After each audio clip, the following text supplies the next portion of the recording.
Lumapit tayo sa Panginoon, siya'y awitan at ating purihin. Ating sambahin ang Panginoon, ang ating kubli at lakas. Lumapit tayo sa Panginoon, siya'y awitan at ating purihin. Lumapit tayo sa Panginoon, siya'y awitan at ating purihin. Lumapit tayo sa Panginoon. Sa ngalan ng Ama at ng Anak ng Espiritu Santo. Amen. Sumainyo ang Panginoon.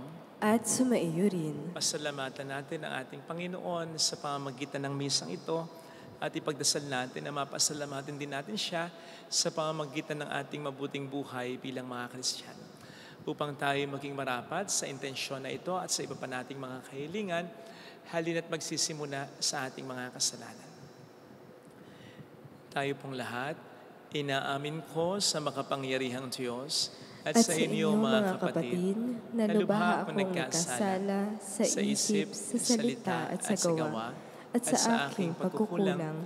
Kaya isinasamo ko sa mahal na Birheng Maria, sa lahat ng mga anghel at mga banal, at sa inyo mga kapatid, na ako ipanalangin sa Panginoong ating Diyos. Kaawaan tayo ng mapagmahal na Diyos, patawarin sa ating mga sala, at patnubayan hanggang sa buhay na walang hanggan. Amen. Panginoon, kaawaan mo kami. Panginoon, kaawaan mo kami. Kristo, kaawaan mo kami. Kristo, kaawaan mo kami. Panginoon, kaawaan mo kami. Panginoon, kaawaan mo kami. Iyuko natin ang ating ulo, ibulong sa Panginoon ang ating intensyon.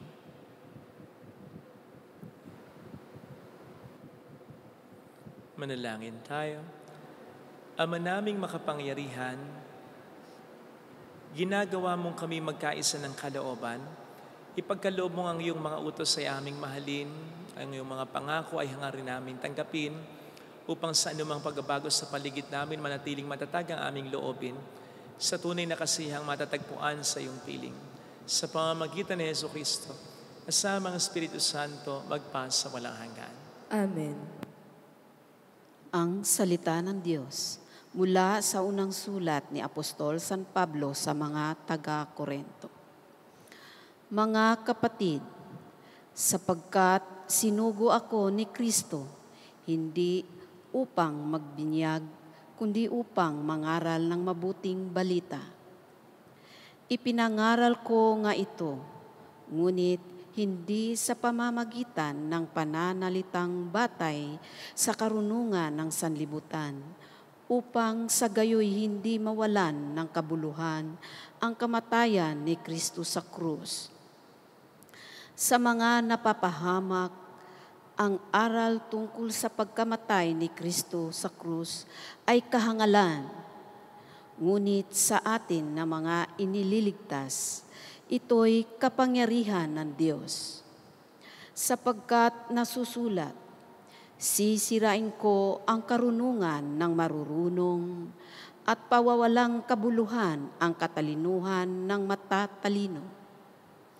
Ano ang kabuluhan ngayon ng marurunong? ng mga eskriba, ng mga mahuhusay na debatista sa daigdig na ito. Ipinakilala ng Diyos na ang karunungan ng sanlibutan ito ay kamangmangan. Sapagkat ayon sa karunungan ng Diyos, hindi niya itinulot na siya'y makilala ng tao sa pamamagitan ng karunungan ng sanlibutan ito. Sa halip, minarapat niyang ang mga mananalig sa Kanya'y iligtas sa pamamagitan ng mabuting balita na aming ipinangangaral, ngunit ipinalagay naman ng sanlibutan sa isang kahangalan. Ang mga Hudyo'y humingi ng kababalaghan bilang katunayan.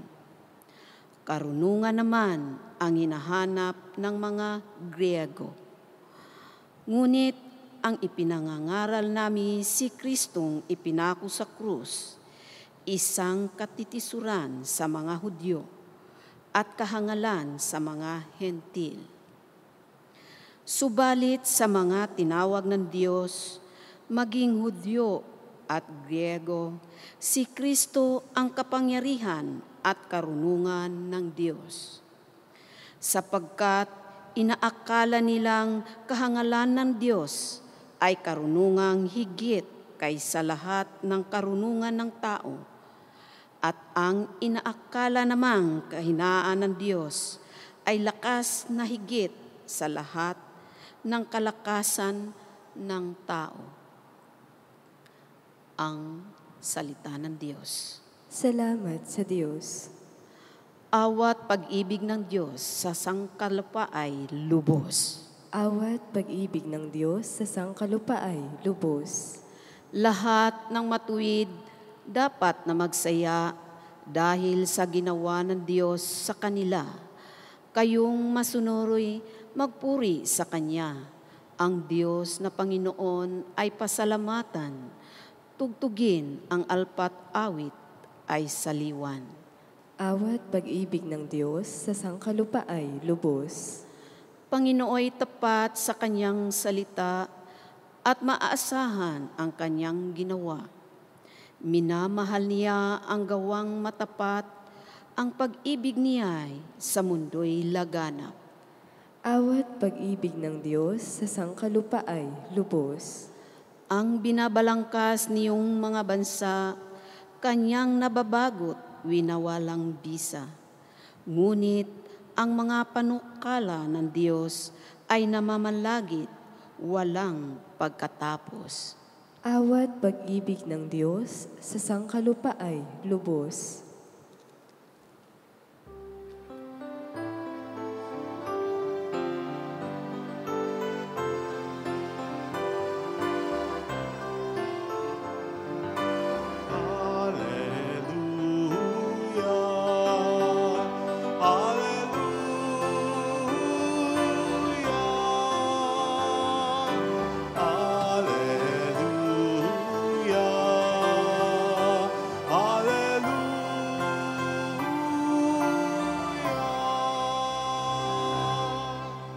Sumainyo ang Panginoon. At sumaiyo rin. Ang mabuting balita ng ating Panginoon ayon kay San Mateo. Papuri sa iyo, Panginoon. Noong panahong yon, sinabi ni Jesus sa kaniyang mga alagad ang talinghagang ito. Dito maitutulad ang pagpasok sa kaharian ng Diyos. May 10 dalagang lumabas upang sumalubong sa lalaking ikakasal. Bawat isa'y may dalang ilawan. Ang 5 sa kanila'y hangal, ang 5'ay matalino. Ang mga hangal ay nagdala ng kanilang mga ilawan, ngunit hindi nagbaon ng langis. Subalit ang matatalino ay nagdala ng langis bukod pa sa nasa kanilang ilawan. Nabalam ng dating ang lalaking kakasal, kaya't inatok silang lahat at nakatulog. Ngunit ng hating gabi na may sumigaw, "Narito na ang lalaking kakasal, salubungin ninyo!" Agad nagbangon ang 10 dalaga at inayos ang kanilang ilawan. Sinabi ng mga hangal sa matatalino, "Bigyan naman niyo kami ng kaunting langis. Aandap-andap na ang aming mga ilawan eh." "Baka hindi magkasya ito sa ating lahat," tugon ng matatalino. Mabuti pa'y pumunta muna kayo sa nagtitinda at bumili ng para sa inyo. Kahit lumakad ang 5 hangal na dalaga, samantalang bumibili sila, dumating ang lalaking ikakasal. Ang 5 nakahanda ay kasama niyang pumasok sa kasalan at ipinilid ang pinto. Pagkatapos, dumating naman ang 5 hangal na dalaga. Panginoon, papasukin po niyo kami, sigaw nila. Ngunit tumugon siya. Sinasabi ko sa inyo, hindi ko kayo nakikilala. Kaya magbantay kayo, sapagkat hindi niyo alam ang araw ni ang oras. Mga kapatid, ang mabuting balita ng Panginoon. Pinupuri ka namin, Panginoong Hesukristo. Welcome po sa Our Lady of Lasalet, Quasay Parish, kung saan ayos lang umiyak, sasamahan tayo ng mahal na ina sa pag-iyak at sa pagdarasal upang maging maayos ang lahat. Ang isa sa mahalagang aral na pwede nating matutunan sa talinghaga sa Ebanghelyong ating napakinggan ay yung katotohanang hindi sa lahat ng pagkakataon ay pupwede at dapat tayong magbigay. Kung papaanong hindi rin naman sa lahat ng pagkakataon ay pupwede at dapat tayong tumanggap na lang. At narinig po natin yan sa pagtanggi ng 5 matatalinong dalaga na bigyan nila ng langis. Yung 5 hangal na dalaga. Hindi dahil sa masungit sila, kundi dahil may mga bagay talaga sa buhay na hindi po pwedeng ibigay at pahiram. Halimbawa, ang ating relasyon sa Diyos. Hindi po pwedeng ibigay yan, hindi po pwedeng ipahiram yan. Dapat meron tayong sariling relasyon, personal na relasyon sa ating Panginoon. Bukod pa sa pagsisimba natin na dapat ay mas makatulong sa pagkakaroon natin ng personal na relasyon sa ating Panginoon. Kung hindi magkakaroon ng personal na relasyon sa Panginoon, halimbawa, ang aking mga magulang, pagharap nila sa Diyos, ay hindi na po pwedeng sabihin, papasukin niyo naman po kami, total naman po ay pari yung anak namin.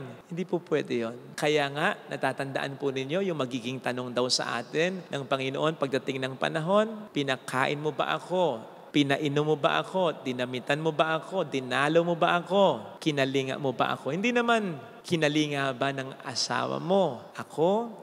Kinalinga ba ng kapatid mo? Ako? Pinakain ba ng magulang mo? Ako? Para sa iyo? Ginawa ba nila yung dapat na para sa akin ay gawin mo? Hindi. Hindi ganun ang magiging tanong. Personal na relasyon ang hahanapin sa atin ng Panginoon. Gayun din naman yung mga diskarte sa buhay, yung kasipagan, paggawa ng paraan, yung magandang pananaw sa buhay. Bagamat nakaka-impluwensya ito sa ibang mga tao, pero dapat magkaroon tayo ng sarilang ganito. Hindi natin po pwedeng iasa na lamang sa iba ang mga bagay na ito na dapat personal ay mayroon tayo.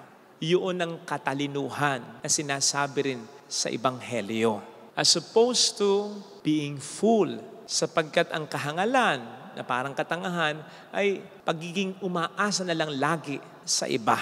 Katangahan ito o kahangalan ito sapagkat hindi naman laging nandiyan ang ating mga inaasahan. Kung papaano hindi naman lagi silang nasa itaas, hindi naman lagi silang malakas, hindi lagi silang meron. Kaya kahangalan kung aasa tayo sa kanila habang panahon. Sa kabilang banda, pwede rin naman nating sabihin na kung minsan yung pagiging hangal, pagiging tanga ng iba ay dahil sa paggawa natin ng lahat para sa kanila. Yung pangungunsinti natin sa kanila, yung hindi natin pagturo sa kanila na tumayo sa kanilang sariling mga paa. Ako po alam niyo, hindi pa ako nakapag-a-abroad mag-isa. At ayaw ko talaga. Kasi nasanay ako ng may nag-aasikaso sa akin. Mula sa ticket ko, kung saan at kailan magbo-board, ano yung hotel, saan pupunta, minsan pati kung saan kakain. Totoo. Kung nakita niyo, nangingiti kayo. Sa loob-loob niyo siguro, lalong-lalo na yung mga nakapag-a-abroad ng mag-isa dito, tanga-tanga naman ito. Eh, gano'n na nga. Kasi yung madali lang dapat, nagiging mahirap kasi umasa ako sa iba sa matagal na panahon. Of course, grateful ako sa mga nag-asikaso sa mga pag-a-abroad ko. Siyempre, grateful ako. Gusto ko lamang i-highlight yung punto na nagiging palaasa talaga yung mga hangal o yung mga tanga. Dahil yung mga inaasahan nila ay hindi sila tinuruan nung tumayo sa kanilang sariling mga paa.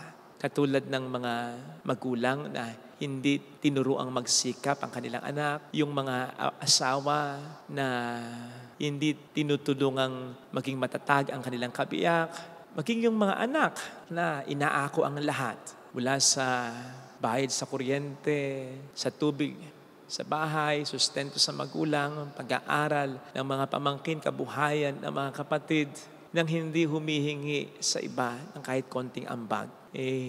Hindi na po katalinuhan yan. Bagamat mayroon tayong mga sariling pananampalataya o diskarte sa buhay, maiko-consider na rin po na katangahan yan.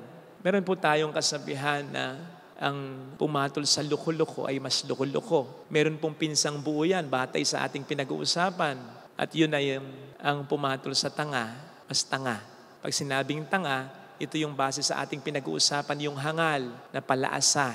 Tanga sila, hangal sila, kasi palaasa.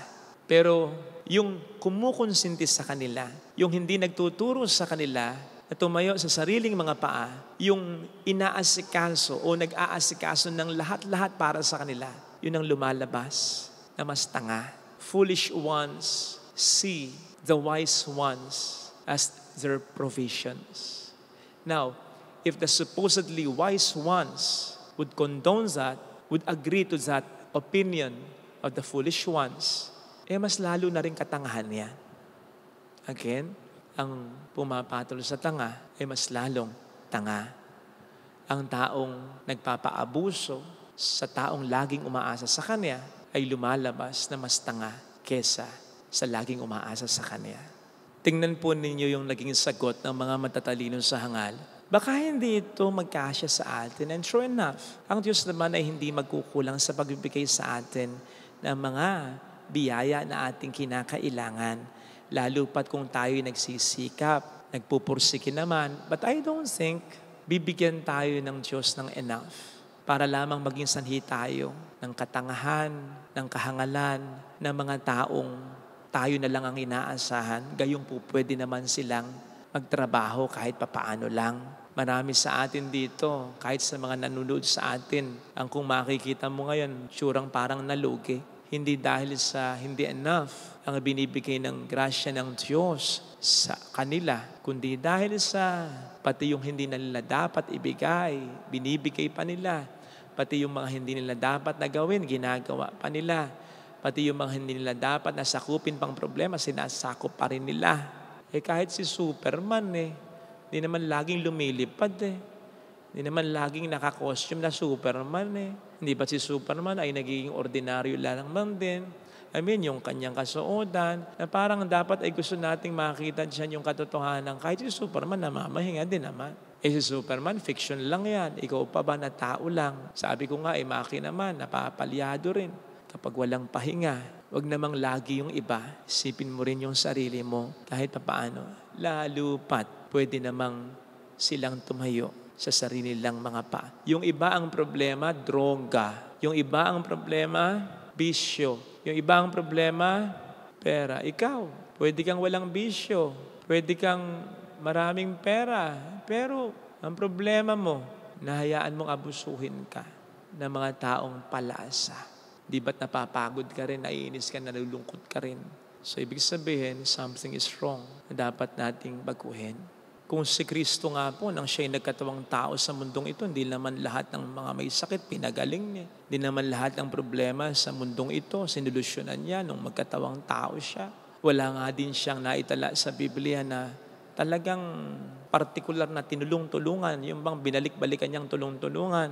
At may mga pagkakataong tumanggi rin siya na gumawa ng himala, di ba?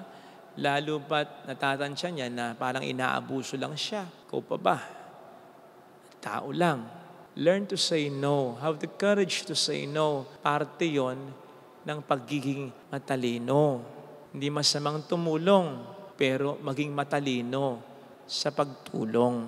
Turuan din natin ang tao at maging handa rin naman tayo. Paano kapag dumating ang pagkakataon na tayo naman ang mga kailangan? Tayo, nakalista sila lagi sa budget natin, sa allowance natin. Pinaglalaan na natin silang lagi. Tayo ba naililista nila sa kanilang mga plano sa buhay? Tayo ba naiisip nila, paano kaya kapag tumanda ito?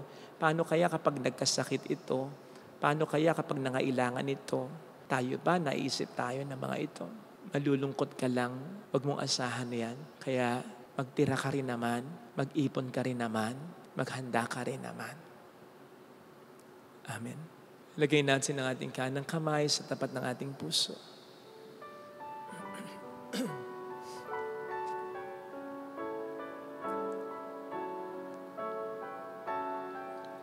Awitin natin, alam kong may magagawa ang Diyos.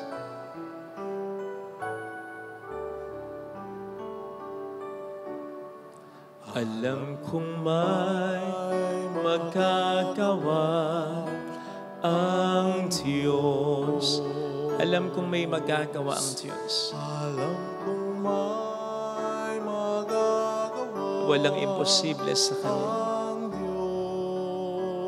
Kung ako'y magtatapat, Kung ako'y magtatapat sa Kaniya'y maglilingkod, sa Kanya'y maglilingkod, alam kong may magagawa ang Diyos. may magagawa ang Diyos. Alam kong diringgin ng Diyos ang samuko Alam kong di sapagkat mahal niya ako. ng Diyos ang samo ko. Alam kong diringgin ng Diyos ang samuko Alam kong diringgin ng Diyos sapagkat anak niya ang ako. samo ko. Kung ako'y magtatapat, Kung ako'y magtatapat sa Kaniya'y maglilingkod, sa Kanya'y maglilingkod, alam kong diringgin ng Diyos ang samuko. diringgin ng Pikit natin ang ating mga mata. samo ko. Panginoon, tulungan mo kong tumanggi kapag kailangan ko na talagang tumanggi. Alam ko na may mga pagkakataon na sinasabihan mo rin ako na huwag magbigay, na turuan ng leksyon ng tao, na siguraduhin muna na tama yung ginagawa ko. Kaya lang madalas pinangungunahan ako ng takot ko na baka nga kailangan ng tao, ng pagmamahal ko, na alam ko rin naman na kung minsan na inaabuso, tulungan mo kong maging matalino. Panginoon, Hallelujah! Purihin ang Diyos. Hallelujah! Pasalamatan siya. Siya ay muling babalik sa atin.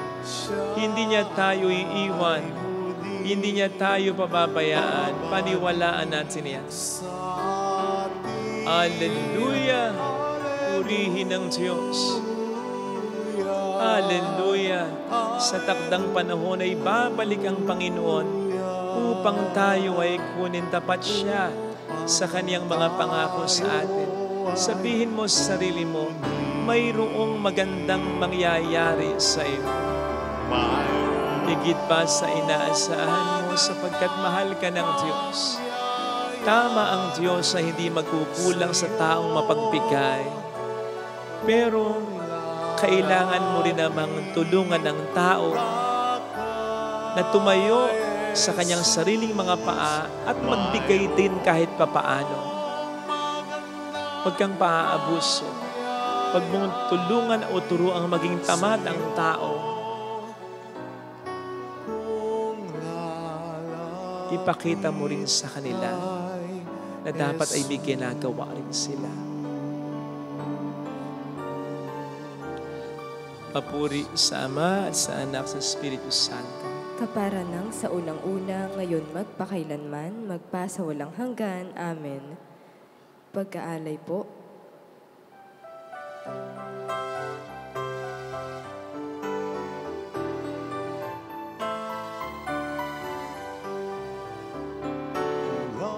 Sa mga bukid na humitik ng uhay, natipong mga trigo'y sa tinaas. wakas, pinagpagura ng lipat na kamay, at ng pawis na sano'y nunukal, tanging sa iyo lamang inialay, sagisag na walang kapantay, mula sa mga baging ng kinumpol na ubas, inaning mga bunga ng katasay naging alak, pinagpagura ng lipak na kamay, at ang pawis na sano'y nunukal, tanging sa iyo lamang inialay, sagisag na walang kapantay. Manalangin tayo, pang ating handog ay maging kalugod-lugod sa Diyos samang makapangyarihan. Tanggapin nawa ng Panginoon itong paghahain sa iyong mga kamay, sa kapurihan niya at karangalan, sa ating kapakinabangan at sa buong sambayanan niyang banal. Ama naming lumikha, pinagkamit mo kami ng iyong pagkupkop, pakundangan sa isang pampalagi ang paghahandog, kaya't sa iyong sambayanan ay iyong ipagkaloob ang pagkakais at kapayapang nagbubuklod. Sa pamamagitan ni Jesucristo, kasama ang Espiritu Santo magpasa walang hanggan. Amen. Sumainyo ang Panginoon. At sumaiyo rin. Itaas sa Diyos ang inyong puso at diwa. Itinaas na namin sa Panginoon. Pasalamatan ang ating Panginoong Diyos. Marapat na siya ay pasalamatan. Ama naming makapangyarihan, tunay nga pong marapat na ikaw ay aming pasalamatan. Pinagbibigyan mo ito'y aming maihayag kahit na ito'y walang anumang maidaragdag sa kadakilaan sa iyo ay likas. Sapagat sa pagpupuri namin ang nakikinabang ay kami rin naman ay iyong pinakikiharapan sa pamamagitan ng iyong anak na minamahal. Kaya kaisa ng mga anghel na nagsisiawit ng papuri sa iyo ng walang humpay sa kalangitan, kami nagbubunyi sa iyong kadakilaan. Santo, Santo, Santo, Panginoong Diyos ng mga hukbo, napupuno ang langit at lupa ng kadakilaan mo. O sana sa kaitaasan, pinagpala ang naparirito sa ngalan ng Panginoon, o sana sa kaitaasan. Ama naming banal, ikaw po ang bukal ng tanang kapanalan, kaya't sa pamamagitan po ng iyong Espiritu gawin mong banal, ang mga kaloob na ito upang para sa amin ay maging katawan at dugo ng iyong anak na aming Panginoong Hesukristo. Bago niya pinagtiis ang kusang loob na maging handog, hinawakan niya ang tinapay, pinasalamatan kaniya, pinaghati-hati niya iyon, niabot sa kaniyang mga alagad at sinabi, "Tanggapin ninyong lahat ito at kanin. Ito ang aking katawan na iahandog para sa inyo."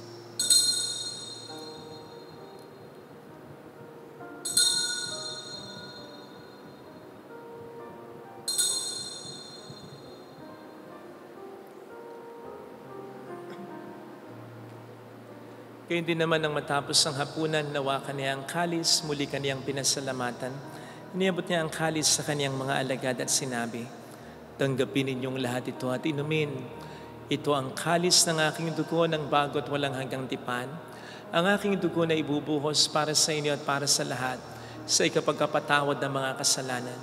Gawin niyo ito sa pag-alala sa akin."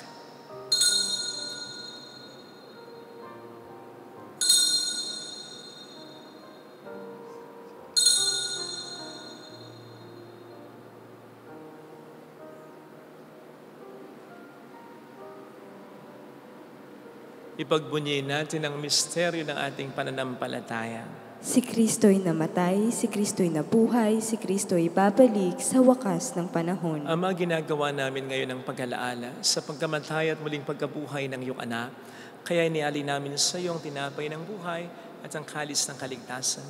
Kami nagpapasalamat dahil kami iyong minarapat na tumayo sa harap mo para maglingkod sa iyo. Isinasamo namin kami na magsasalo sa katawan at dugo ni Kristo ay mabuklod sa pagkakaisa sa pamamagitan ng Espiritu Santo. Amalingapin mo ang iyong simbahang laganap sa buong daigdig.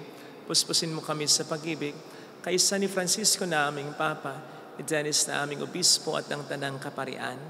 Alalahanin mo po ang mga kapatid naming nahimlay, nang may pag-asang sila'y muling mabubuhay, lalo ng aming mga ipagdarasal. Saglit nating alalahanin ang ating mga minamahal na yumao. Kaawaan mo sila at patuloyin sa iyong kaliwanagan. Kaawaan mo at paging tapatin kaming lahat na makasalo sa iyong buhay na walang wakas.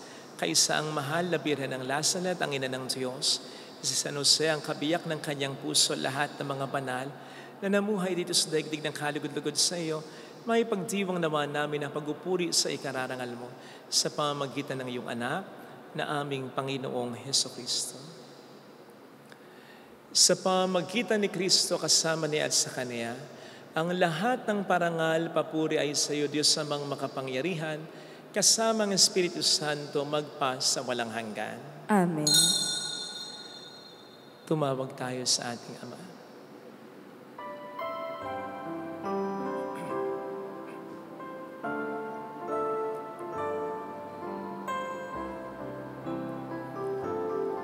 Ama namin, sumasalangit ka, sambahin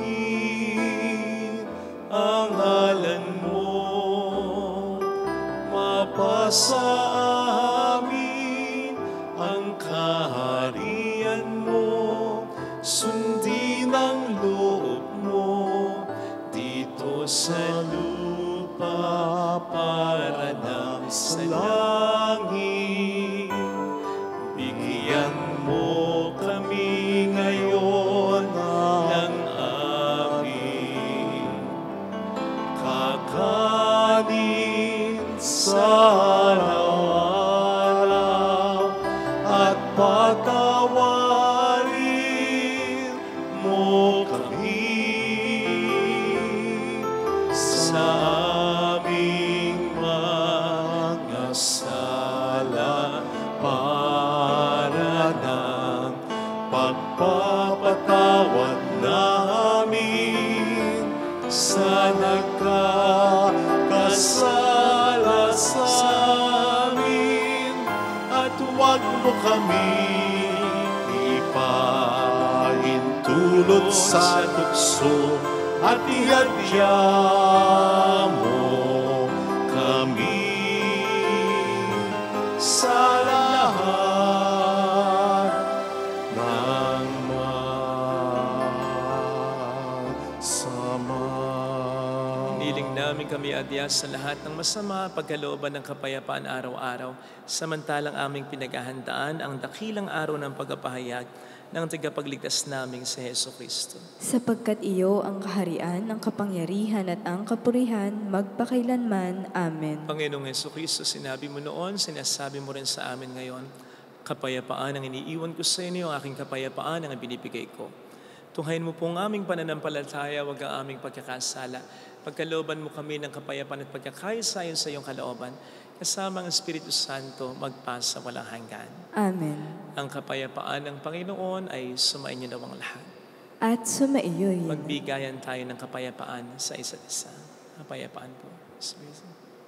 Kordero ng Diyos na nag-aalis ng mga kasalanan ng sanlibutan, maawa ka sa amin. Kordero ng Diyos na nag-aalis ng mga kasalanan ng sanlibutan, maawa ka sa amin. Kordero ng Diyos na nag-aalis ng mga kasalanan ng sanlibutan, ipagkaloob mo sa amin ang kapayapaan.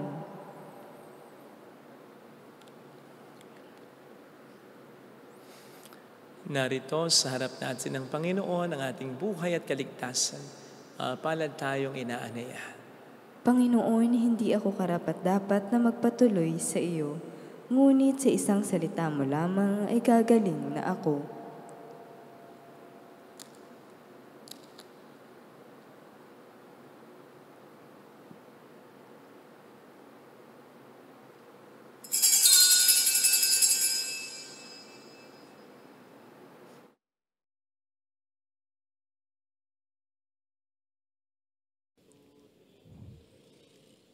Panalangin para sa espiritual na pakikinabang.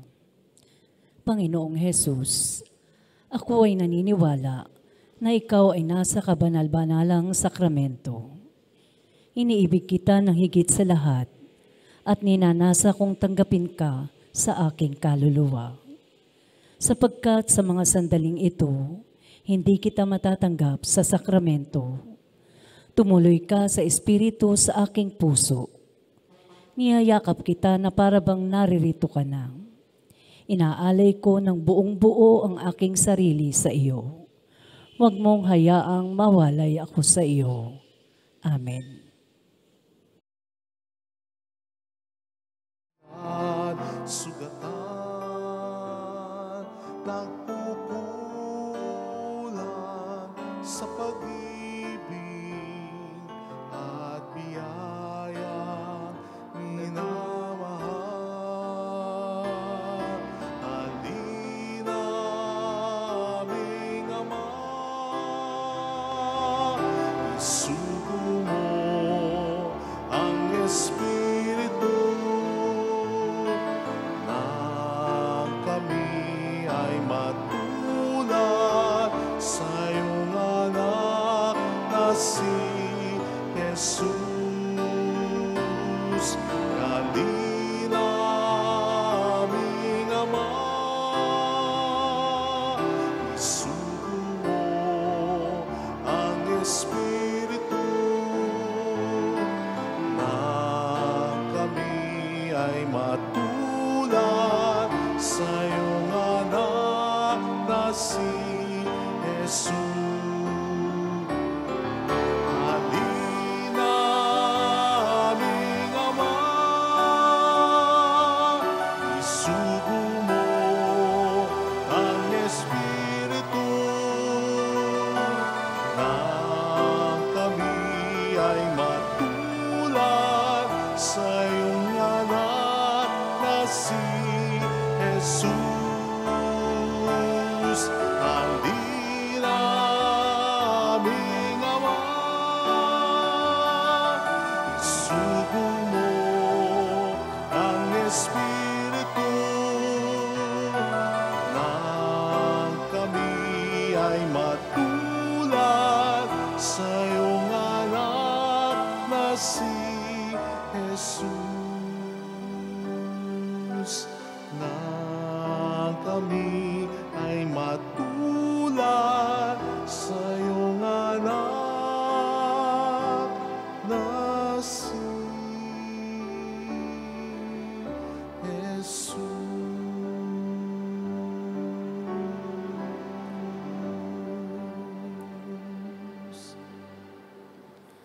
Manalangin tayo.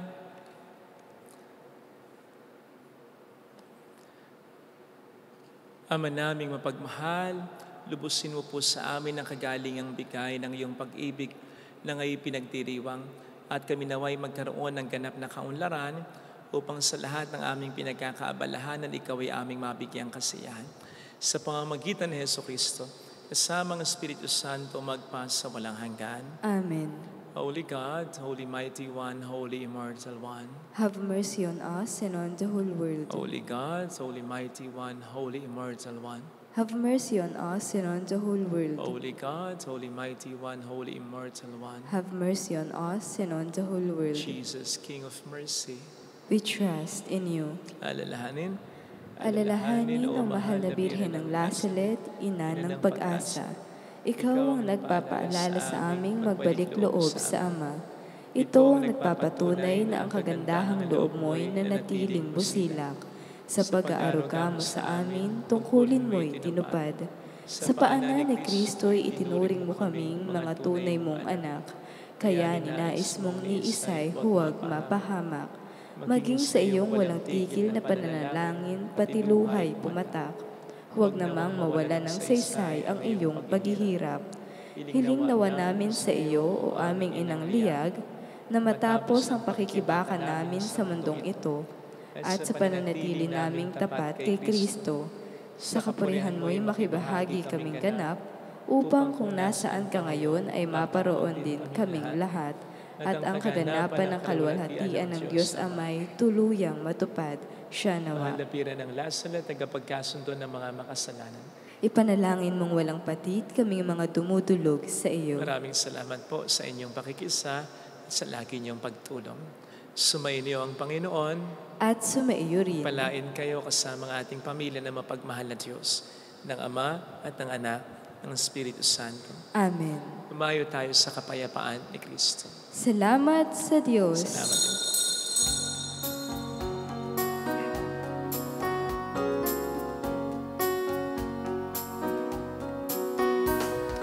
On this day, O Mother of our Lord, we sing you praise for lighting up our way. Your tears did soften up the hearts of men, and they still do today. May our love for you bring comfort in your pain. On this day, O Mother of our Lord, we sing you praise for lighting up our way. Your tears did soften up the hearts of men, and they still do today. May our love for you bring comfort in your pain.